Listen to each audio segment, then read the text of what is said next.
Okay, I hit record. Hold on, let me just get my shit together. Hey everyone, and welcome back, or welcome if you are new. If you're wondering why I am wearing the same outfit as a video I likely already posted, I don't normally sleep well, and that wasn't a fart, that was my bare legs touching the ground, cause like, yeah, I totally film these videos in my underwear, cause I'm at home, and I can do that. You think I fucking dress up fully for y'all? I love you, but I don't love you that much. But I do love you extra a lot this time because I reached 4,000 subscribers recently. Oh my gosh. Yo, that's insane. That is like, I never thought that I would do that, and the fact that I did is like, what? Why? Me? The fuck? Anyway, I love you all so fucking much. Never doubt that in your soul.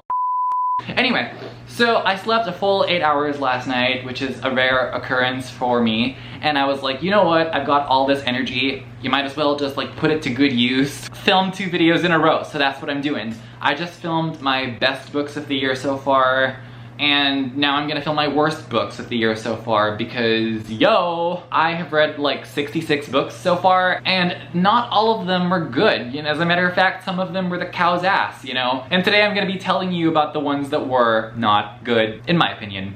The other day, a friend of mine shared this like fucking TikTok where this woman was like, no book deserves a 0-star review. If you give a book a negative review, you are preventing somebody else from reading their potential favorite book. Woman, shut the fuck up, like, stop. Seriously. I mean, we are here to review books respectfully, and I will give a 0-star review should I feel like it. And I have. So here are some books that I fucking hated. I can only assume that most of us are grown adults here. So if you see a book that you like, that I didn't like, it's called a fucking opinion, Google it. So far this has been a pretty good reading year, considering that for my best books of the year, I had like 12 books, which is like a lot. And for this list, I think I only have about 7. As I explained in my previous video, I sincerely hate giving synopsises whenever I have to recount the synopsis of a book for you in my own words. It kills my soul. Also, these books are pretty terrible, so I'm not gonna bother putting in any effort into selling them to you. Should, for some reason, you find any of these titles interesting, you can look them up yourself. If you can read an entire book, you can most certainly take a minute in your day to read that paragraph on the Goodreads or wherever you read book synopsises, okay? Anyway, let's begin. The first book I want to talk to y'all about is a very controversial pick, but have you seen my channel? Comfort Me with Apples by Catherine M. Valente. Yikes! A lot of my good friends who are very smart, whose opinion I trust, whose opinion I value, gave this book 5 stars, and it was really short, and I was like, oh my gosh, I want to get into the know, I want to know what's up. I was so fucking mad when I finished this book. This book has a twist. Like, this book was trying to do something, and I see what it was trying to do, okay? And it's one of those books that has a worthwhile message. I agree with the message. And you can agree with the message. You can agree with the message of any story and still say, this sucks. And it does suck, and here's why. I definitely do understand and appreciate that some stories aren't just surface level. They're metaphorical, they've got the subtext. But in my opinion, metaphor itself can't stand alone. There has to be a story that stands on its own with the metaphor ingrained in the subtext. Time has passed, and I sincerely hope you can't tell I had to cut this video short because my neighbor was engaging in noise. Okay, so let me just continue, as I was saying. So metaphor should be baked into a story that stands on its own. And this story literally just felt like an assortment of random, bizarre scenes that were just forced together, and it just felt so contrived. And nothing to it just stood out. The dialogue was so banal, the characters were virtually non-existent. Every single element of storytelling was so weak, and the only thing this book had going for it was a metaphor that I'm sure many people will agree with, myself included. Saying an important thing, sure, but you know, just because you're saying something important doesn't mean I'm gonna give you a fucking pass. And I gave this book 1 star, and I hated it. Next. And if you thought that opinion was controversial, oh boy, hold on to your tits and ass and dicks. Hold on, just listen to this. Off Season by Jack Ketchum. Yeah, extreme horror people, fuck with me.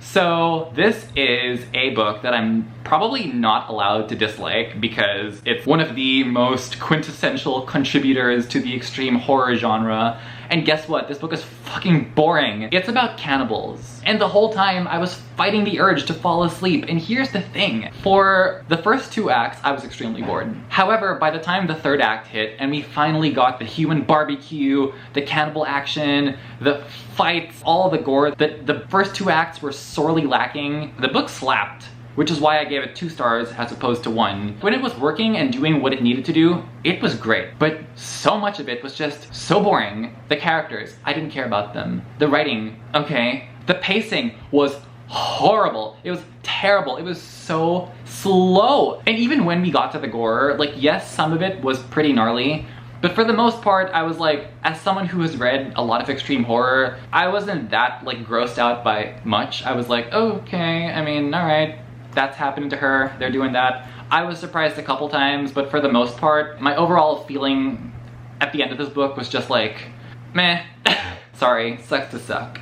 Anyway, the next book I read was my first 1-star book of the year, and some of y'all might be wondering, like, McKay, why? Why this book? Why did you read this book? It's because Jan, my good friend over at Jan Agaton, invited me to buddy read this for her book club, her full moon book club, and she chose the book because she runs the club. And I said yes because we've been talking for a long time, we're friends, and I try to support my friends on here as much as I can. Oh my gosh, this book is bad. This is a vampire romance book, which is, I'm gonna just link the live show down below because I get into it, because I just had so many thoughts about this book. This is a vampire romance in every wrong sense of the word. Like, it is so Twilight. It's so like generic and bland. It just felt like a weird cross between Twilight and The Mortal Instruments.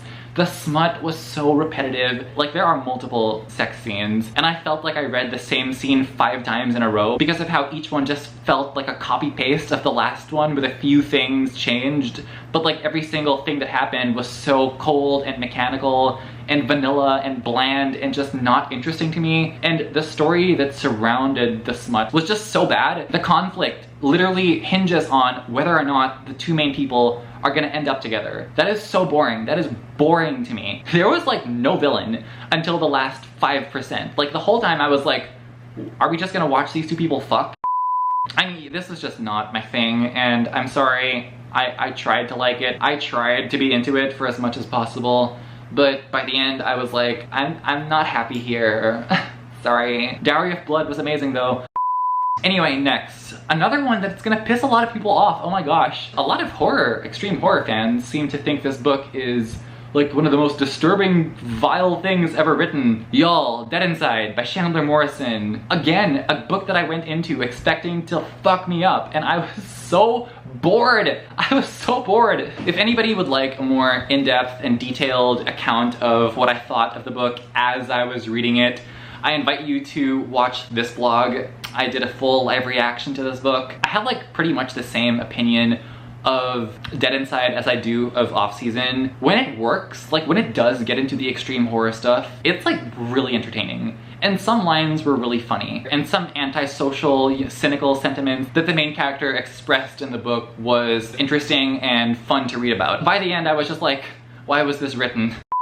Next, I read a thriller, which was written by the author of one of my favorite books of last year. I absolutely loved Every Last Fear by Alex Finley, and I was so excited to read Finley's follow-up book, The Night Shift. I didn't hate this book, okay? But it was just the most disappointing reading experience I've felt in a while. The last time I felt this disappointed in a book was probably The Maidens by Alex Michaelides. This is because I'm a huge fan of The Silent Patient. So this book was just not it for me. It was just like the most bland, middle of the road, like I felt like I'd read it like a bajillion times before, and I was just like, this? Like, after wowing me, man, this book was just not it. It was just not the vibe. Also, please, if you can hear crickets, please excuse the ambient noise of crickets. It's nighttime and I live in a jungle. So this is the kind of noise we get at night.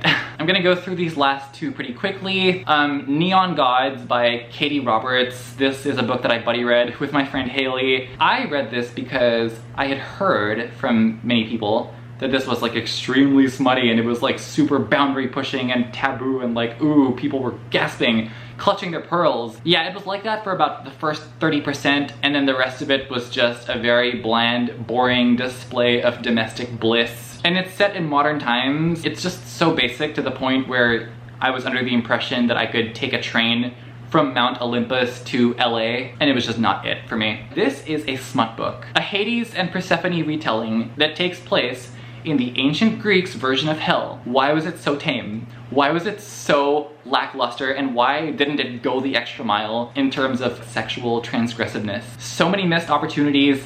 Not a fan, not the vibe, no thanks. Oh wait, while I'm here, sorry, I just filmed a video, which is why I'm in different clothes. But I'm not gonna end this video without mentioning a book I just finished. And another one of the worst fucking books I've read this year is House of Sky and Breath by Sarah J. Maas. I am a huge Sarah J. Maas fan. This book was super disappointing. It was so boring. Nothing happened. Nothing happened until the last 10 pages. And the final line, the reveal that everybody says is like the best thing ever, sucked literal ballsack of a cow. I do not like where this story is going. The smut was super cringe. I had no fucking idea who the main character was half the time. Every single side character, annoying. Juniper in her dance studio, who cares? Danica, why is she still being mentioned?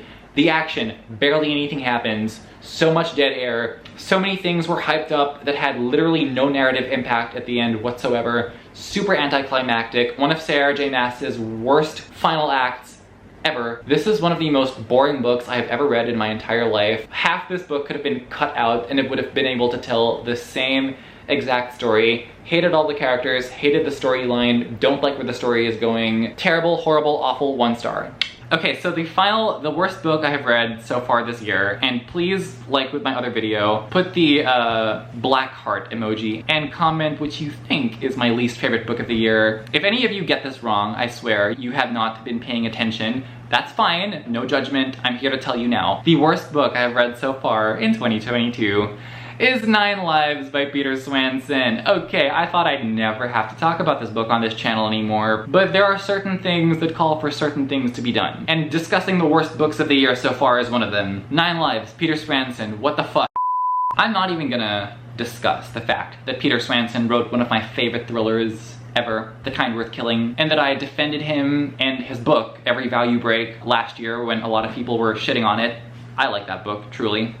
But this time, Peter, you're on your own. This book is fucking terrible. And if any of you want to know more of my thoughts, non-spoiler and spoiler, I was on my friend Gabby's live show with Katie and Marcy and Gabby, and we discussed this book, and I exhibited quite the performance. I can describe Peter Swanson's writing process. He rolled out a newspaper, took a giant shit on it, and smeared the shit on the newspaper, and now we have this book with a pretty cover.